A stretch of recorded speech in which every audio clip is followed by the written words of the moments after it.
Hello စားပါရလို့ဆိုလို့ရှိရင်မဖြစ်မနေသွားလေတဲ့နေရာတွေကတခုဖြစ်တယ်ကက village နဲ့သူတို့ရဲ့ရွေးရဝတ်ဆောင်လေးတွေဝတ်ကြည့်မယ်ပြီးရင် make up လေးတွေပြင်ထားတာဘယ်လောက်ကုန်ကြတယ်ဆိုတာလေးကိုဒီနေ့ view လေးမှာမိထားတဲ့သူတွေအတွက်အသေးစိတ်ပြပေးတော့မှာဖြစ်ပါတယ်ရှင်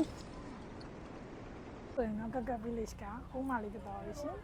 အားတော့ rainbow slide စီးရဲ့နေရာဖြစ်ပါတယ်ရှင်တယောက်ကိုဝင်ကျွေးနေနေရတော့40ပေးရတယ်တကယ်လို့ပေါ် drone နဲ့ရိုက်ချင်တယ်ဆိုရင်တော့100ထပ်ပေးရမှာဖြစ်ပါတယ်ရှင်ဒီနေ့စပါကိုပထမအဆုံးနေ့ day 1မှာတော့ဒီစုကမနက်စာကို Italian coffee restaurant မှာရှိရဲလေ English breakfast လေးကိုမှာလာပါတယ်ရှင်ဈေးလေးတွေကတော့$10နဲ့ဆိုလို့ရှိရင်6ကျပ်9ကျပ်လောက်တော့ကျပါတယ်ရှင် coffee ကိုလည်းကိုကြိုက်တဲ့ style နဲ့ရွေးလို့ရတယ် black coffee ရှိရသူတို့ Vietnamese coffee လည်းရှိရပြီးရင်ကိုကြိုက်တာလေးရွေးပြီးတော့လည်းမှာလို့ရပါတယ်ရှင်ဒီမှာဆိုင်လေးကလည်းကြီးနာတာလေးတွေကလည်းရန်လာတဲ့အတွက်အေးစိတ်လေးနဲ့တီးလုံးလေးနားထောင်ရင်းနဲ့လည်း relax လုပ်လို့ရပါတယ်ရှင်ဒီစရိုတဲ့နေရာလဲမဝေးတဲ့အတွက်ရအောင်အဆင်ပြေတယ်ဒါကတော့တို့ရဲ့တကယ်နာမည်ကြီးဒါဆမ်မွန်ဟောပေါ်ဆိုင်လေးတွေပဲဖြစ်ပါတယ်ရှင်ဒီစရိုကတော့ကက village ကိုဆိုင်ငယ်ငါးစီးပြီးတော့သွားခဲ့တာဖြစ်ပါတယ်ရှင်ဆိုင်ငယ်ငါးကတော့တရက်ကို900လောက်ပေးရပါတယ်ရှင်သွားရင်းနဲ့လဲလမ်းမှာဒီလိုစစ်ကင်လေးတွေကိုခံစားလို့ရပြီးတော့စာပါတောင်းနေတော့ဆိုတော့1 km ပဲဝေးတယ်ဆိုပေမဲ့ခုလိုမျိုးတောင်နဲ့တောင်စင်းလေးရှိရတဲ့အတွက်တော်လေးပင်ပန်းတာဖြစ်ပါတယ်ရှင်အဲ့ဒီတော့ကိုကသွားမယ်ဆိုလို့ရှိရင်ဆိုင်ကယ်သို့မဟုတ်ကားလေးငါးပြီးတော့စီးသွားတာပို့ပြီးတော့အဆင်ပြေပါတယ်ရှင်သူကအခုရွာဝင်ဝမှာရှိတဲ့ဒီဆိုင်လေးမှာပဲပေါ့နော်သူရွေးစုံလေးရွေးပြခဲ့တယ်ဒီဝတ်စုံပဲ150သပင်းပစ္စည်းနဲ့ make up ပစ္စည်းကို250ပေါ့နော်ဒါပေမဲ့သူ့ကို200နဲ့ဈေးစစ်ပြီးတော့ရခဲ့တယ်ကိုကတည်းကဝတ်စုံတွေပိုင်းငားမယ်ဆိုလို့ရှိရင်ဆိုင်ကယ်တွေပိုင်းငါရက်ခါတော့လကားပါရှင်ဆိုတော့ကိုရွာတဲ့ဝင်ကားစားဆိုတော့လိုင်းအရင်နဲ့လမ်းလျှောက်ကြမှာတော့ပါဘူးဆိုလို့ရှိရင်ဒီနေ့တို့ပြီးဆက်ကြည့်ပေးကြပါအောင်ရှင်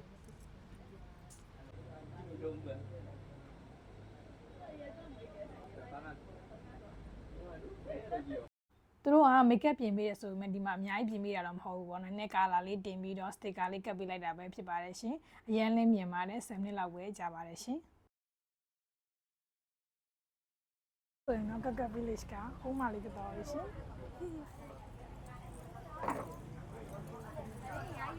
အဲ့ဒါဝင်ဖို့တော့ ticket တီးတန်းဝင်ရမှာဖြစ်ပါတယ်ရှင်။ Okay for two. Thank you. မြေစုဝတ်စုံငါးဝတ်တဲ့နေရာဟိုးပေါ်လေးမှာပေါ့နော်အဲ့ဒီကနေပြီးတော့ဒီနေရာထိကိုဆက်ပြီးတော့ဆင်းလာမှာဖြစ်ပါတယ်အဲ့ဒီတော့ကိုဆိုင်ငယ်ငါးပြီးတော့လာတယ်ဆိုရင်တော့ပို့ပြီးတော့အဆင်ပြေပါတယ်ရှင်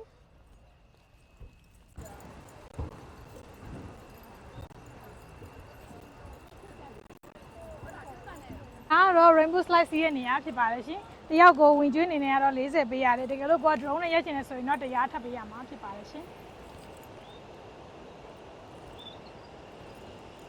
ရေးပါအဲ့ဒီကတော့ဒီမှာရှိရ photo spot တွေပဲဖြစ်ပါလို့ရှင်ဟိုကဓာတ်ပုံဆရာနဲ့ငားရရှင်နေဆိုလို့ရှိရင်လည်းရပါတယ်ရှင်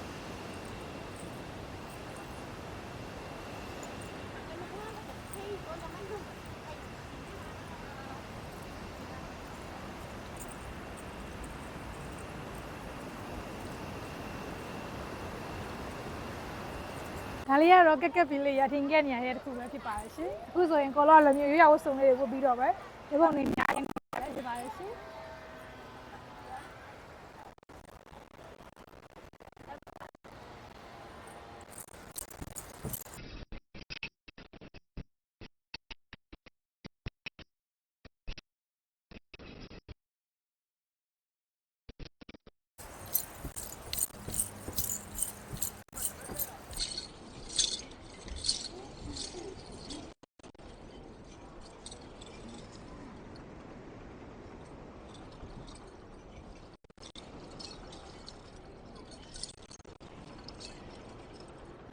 နောက်ထပ်လဲစာပါတော့မယ့် video လေးတွေကိုတင်ပြတော့မှာဖြစ်လို့ညီစုရဲ့ page လေးကို like follow နဲ့ subscribe လုပ်ဖို့လည်းမမေ့ကြပါနဲ့နော်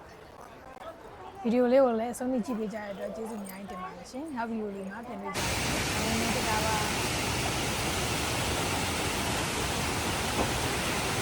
ါ